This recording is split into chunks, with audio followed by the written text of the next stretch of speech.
You may be seated. Well, we greatly appreciate the messages from Buchanan, and certainly a lot of wisdom and a lot of very helpful things are included there. And as he was preaching, I considered this word, commitment.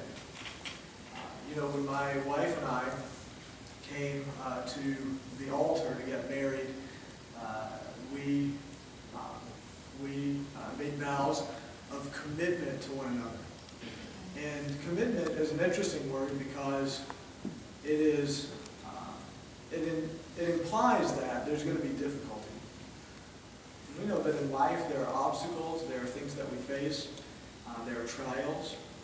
But in the midst of those difficulties, my wife and I are committed to one another. And we know that our marriage is something that will transcend those difficulties, will transcend those trials, will transcend those obstacles. And I think what really, as we think about our church, we think about it as a family. Church family. And sometimes in your family there are obstacles, there are trials. Sometimes the family is the obstacle and the trial. And we all have family members, so we know we can relate to that. But in the midst of that, it's going to require that you and I maintain a commitment to one another. And my grandfather was preaching earlier this morning, and some of you were here for that, and some of you maybe didn't get to hear that message, but he said when he was pastoring in Virginia, there were a group of people who got together, and they were trying to have some clandestine meetings to run off the pastor. And I think he stood up on a Sunday morning and sort of addressed the situation, and they thought he was going to resign, but he wasn't going anywhere, because God had called him to that place. And so I think it's important for me on this day to think that in this ceremony, in this moment, I have a commitment to you. And that is a weighty thing for me. But I hope that you also can consider that you have a commitment to one another.